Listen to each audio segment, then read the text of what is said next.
రైతు సోదరులకు స్వాగతం. రెండు తెలుగు రాష్ట్రాల్లో ఇప్పటి వరకు సరైన వర్షాలు లేకపోయినా కృష్ణా గోదావరి నదుల్లో వరద మొదలైంది. పెద్ద ఎత్తున వరద మొదలైంది. శ్రీశైలం ప్రాజెక్టుకి ఇప్పటి వరకు ఒక చుక్క నీరు కూడా ఎగువ ప్రాంతాల నుంచి వచ్చి చేరింది లేదు. గత ఏడాది జూన్ 2వ వారంలోనే జూరాల గేట్లు ఎత్తేశారు. గత ఏడాది ఇదే సమయానికి శ్రీశైలం ప్రాజెక్టుకి 129 టీఎంసీలు ఫ్లడ్ వచ్చి చేరిపోయింది. ఏడాది ఆగస్టు ఇంకా 2-3 రోజులు రాబోతా ఉంది. అయితే ఆగస్టు కన్నా ముందే కొద్ది గంటల ముందే శ్రీశైలం ప్రాజెక్టుకి పెద్ద ఎత్తున వరద చేరబోతా ఉంది. తాజాగా ఆల్మట్టి డ్యామ్ కూడా పెద్ద ఎత్తున ఎగువ ప్రాంతాల నుంచి వరద వస్తూ ఉంది.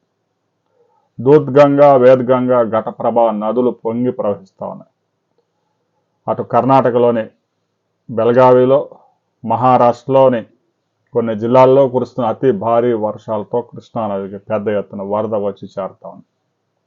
ఆల్మట్టి డ్యాంకి తాజాగా 95,000 క్యూసెక్ల ఫ్లడ్ ఎగువ ప్రాంతాల నుంచి వస్తూ ఉంది. క్రమంగా పెరుగుతూ ఉంది. రాబోయే 24 అవర్స్లోనే ఆల్మట్టి డ్యాంకి 2 లక్షల క్యూసెక్ల వరద వచ్చే అవకాశం స్పష్టంగా కనిపిస్తూ ఉంది. ఇక ఆల్మట్టి డ్యామ్ నుంచి 14 గేట్లు ఎత్తేశారు. 95,000 క్యూసెక్ల కిందకు వస్తూ ఉంది. 15,000 క్యూసెక్లు విద్యుత్ ఉత్పత్తి ద్వారా మొత్తం 110,000 క్యూసెక్లు నారాయణపూరి డ్యాంకి చేరుతా ఉంది. ఆల్మట్టి డ్యాంలో 519.6 మీటర్ల హైట్కి గాను 518.5 మీటర్లు, 1 మీటర్ మాత్రమే గ్యాప్ ఉంచి మొత్తం నీరు నింపేశారు. సరే, వాళ్ళ చేతిలో గేట్లు ఉన్నాయి కాబట్టి వాళ్ళు నింపివేశారు. యాక్చువల్గా ఆగస్టు 15వ తేదీ వరకు 517 మీటర్లే వాటర్ ఉంచాలి.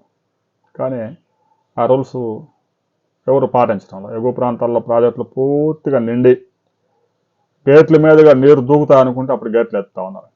ఆల్మట్టి డ్యామ్కి కూడా పెద్ద ఎత్తున పైనుంచి ఫ్లడ్ వస్తూ ఉంది కాబట్టి ఫ్లడ్ మేనేజ్మెంట్ కోసం ఇక నారాయణపూర్కి రిలీజ్ చేశారు. దిక్కులేని పరిస్థితుల్లో నారాయణపూర్కి కూడా పెద్ద ఎత్తున వరద చేరుతా ఉంది. 37 టీఎంసీల కెపాసిటీకి 35.5 టీఎంసీల ఫ్లడ్ ఇప్పటికే నిల్వ చేశారు. వచ్చిన వరద మొత్తాన్ని జూరాలకి రిలీజ్ చేస్తూ ఉన్నారు. నారాయణపూర్ నుంచి 75,000 క్యూసెక్ల ఫ్లడ్ జూరాలకి రిలీజ్ అయింది. జూరాలకి క్రమంగా ఫ్లడ్ పెరుగుతూ ఉంది. ఇప్పటికే 65,000 క్యూసెక్లు వరద వస్తూ ఉంది. మరొక వైపు భీమా నదిలో కూడా వరద పెద్ద ఎత్తున చేరబోతా ఉంది. ఉజ్జయిని ప్రాజెక్టులో పూర్తిగా నిండిపోయింది. ఉజ్జయిని ప్రాజెక్టుకి 72,000 క్యూసెక్ల ఫ్లడ్ వస్తూ ఉంది. దాంతో గేట్లు ఎత్తేశారు. అది జూరాల ప్రాజెక్టుకి చేరబోతా ఉంది. రాబోయే 24 అవర్స్లో ఆల్మట్టి నుంచి ఒకవైపు ఉజ్జయిని భీమా ద్వారా మరొక వైపు జూరాలకి పెద్ద ఎత్తున వరద చేరబోతా ఉంది. ప్రస్తుతానికి ఒక 75,000 క్యూసెక్ల వరద జూరాలకు చేరుతా ఉంది. ఇప్పటికే 10 టీఎంసీల కెపాసిటీకి 7.5 టీఎంసీలు ఏ క్షణంలోనైనా విద్యుత్ ఉత్పత్తి చేసి ఏ క్షణంలోనైనా వీడియో పెట్టే సమయానికి విద్యుత్ ఉత్పత్తి చేసి 40,000 క్యూసెక్లు శ్రీశైలానికి రిలీజ్ చేసే అవకాశం ఉంది. ఇక ఎక్కువ ఫ్లడ్ వస్తే గేట్లు ఎత్తేస్తారు. కాలువలకు ఇప్పటికే నీటిని రిలీజ్ చేశారు. ఇక తెలంగాణ వైపున లిఫ్ట్ ఇరిగేషన్లు కూడా అన్ని సిద్ధం చేస్తూ ఉన్నారు. శ్రీశైలంలో కూడా వాటర్ లెవెల్స్ పెరగాల్సి ఉంది కాబట్టి జూరాల నుంచి ఈ ఫ్లడ్ ఒక 5-6 రోజులు కంటిన్యూ అయినా కూడా తెలంగాణలో లిఫ్ట్ ఇరిగేషన్లో నెట్టింపాడు, భీమా లిఫ్ట్, కోయిల్ సాగర్, కలవకుర్తులు, పాలమూరు, రంగారెడ్డి ఇవన్నీ లిఫ్ట్ అన్నీ రాబోయే వారం రోజుల్లో నీరు అందుబాటులోకి వచ్చే అవకాశం ఉంది. జూరాలకైతే ఇప్పటికే నీటిని రిలీజ్ చేశారు. ఈరోజు సాయంత్రానికి జూరాల నుంచి పెద్ద ఎత్తున వరద శ్రీశైలం ప్రాజెక్టుకి రిలీజ్ చేయబోతా ఉన్నారు. శ్రీశైలం ప్రాజెక్టులో అయితే డెడ్ స్టోరేజ్ ఏం లేదు. 42 టీఎంసీలు అని చెప్తున్నా, అందులో 40 టీఎంసీలు దేనికి పనికిరావు. డెడ్ స్టోరేజ్ ఒక 2-3 టీఎంసీలు మాత్రమే ఉన్నాయి.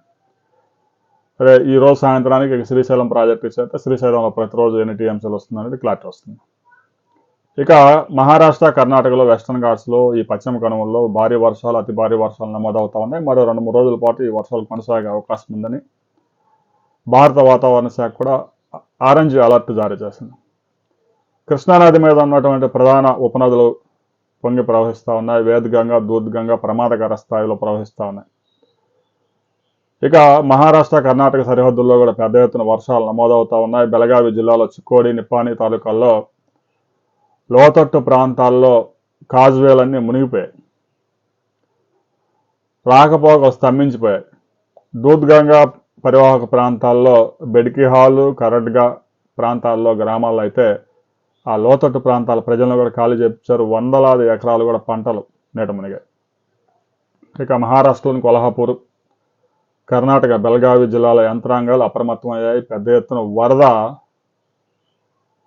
పొలాలను కూడా గ్రామాలని ముంచెత్తుతా ఉంది. దూద్గంగా, వేదగంగాలో ప్రమాదకర స్థాయిలో ఫ్లడ్ ఆల్మట్టి డ్యాంకి రాబోతా ఉంది. రాబోయే 24 అవర్స్లోనే ఆల్మట్టికి 2 లక్షల క్యూసెక్ల ఫ్లడ్ చేరబోతా ఉంది. ఈ వరద మరో 4 రోజులు కొనసాగే అవకాశం ఉంది.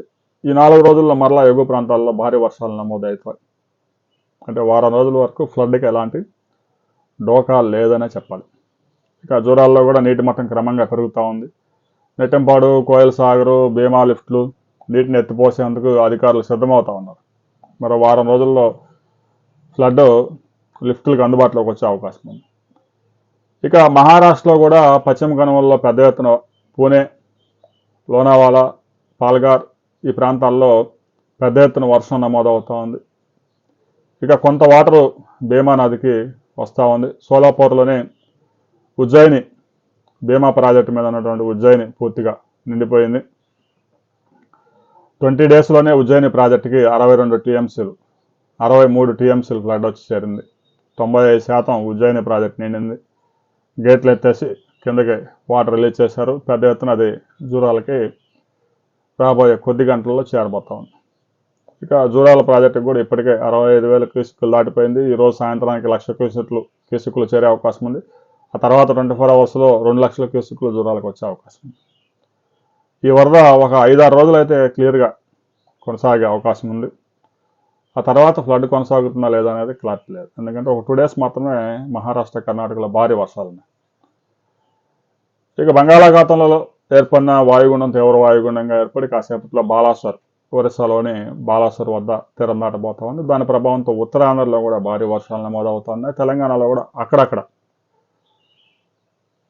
ఉత్తర తెలంగాణలో అక్కడక్కడ భారీ నుంచి అతి భారీ వర్షాలు నమోదవుతున్నాయి. గడిచిన 24 అవర్స్లో ఆంధ్రప్రదేశ్లో, కృష్ణా జిల్లాలో, ఎన్టీఆర్ జిల్లాలో, ఉభయ గోదావరి జిల్లాల్లో, విశాఖపట్నం, విజయనగరం, శ్రీకాకుళం జిల్లాల్లో కూడా కొన్ని ప్రాంతాల్లో 3 నుంచి 5 సెంటీమీటర్ల భారీ వర్షాలు నమోదయ్యాయి. రాబోయే 2 డేస్లో కూడా తెలంగాణలో, ఆంధ్రప్రదేశ్లో కొన్ని ప్రాంతాల్లో వర్షాలు పడే అవకాశం ఉంది. కొంతమంది కామెంట్లు చేస్తూ ఉన్నారు, మాకు ఒక చినుకు పడలేదు. పట్ట దగ్గర పడతా ఉంది, వర్షం లేని దగ్గర లేదు. దీనికి సంబంధించి ప్రతి ఒక్కరు మీ అభిప్రాయాలు కూడా తెలియజేయండి. వర్షం లేని వాళ్ళు లేదని కామెంట్ చేస్తారు, అందులో తప్పేం లేదు. వర్షం నమోదైతే వర్షం నమోదైందని చేయండి. వర్షపాతం బాగా నమోదైందా లేదా అనే విషయాన్ని కూడా కామెంట్ చేయండి. ప్రస్తుతానికైతే దక్షిణ భారతదేశంలో తీవ్రమైన లోటు వర్షపాతం ఉంది. రాబోయే 2-3 రోజుల్లో చాలా వరకు కవర్ అయ్యే అవకాశం ఉంది. 1వ తేదీ నాటికి రిపోర్ట్ వస్తుంది జూన్, జూలైకి సంబంధించి. జూన్ ఎలాగూ 52% లోటు ఉంది. జూలైలో కూడా 25వ తేదీ నాటికి 49% లోటు ఉంది. ప్రస్తుతానికి లోటు తగ్గుతూ ఉంది. 1వ తేదీ నాటికి కొంచెం తగ్గే అవకాశం ఉంది. కొంత పరిస్థితులు మెరుగవుతూ ఉన్నాయి. ఆరుతడి పంటలకి ఆశలు రేకెత్తుతూ ఉన్నాయి. రాబోయే 15 డేస్లో పూర్తిగా క్లారిటీ వస్తుంది. రాబోయే 15 రోజుల్లో శ్రీశైలం ప్రాజెక్టుకి ఎంత వరద వస్తుంది అనే దాని మీద రైతులు ఆరుతడి పంటలు సాగు చేయాలా లేదా, అందరినీవాకి నీటిని లిఫ్ట్ చేస్తారా లేదా, పోతిరెడ్డిపాడు గేట్ ఎత్తుతారా లేదా, తెలంగాణ వైపు మొత్తం లిఫ్ట్ ఇరిగేషన్లు స్విచ్లు నొక్కుతారా లేదా అనేది క్లారిటీ వస్తుంది. ఆ తర్వాత మరిన్ని వివరాలతో మరో వీడియోలో మనం కలుసుకుందాం.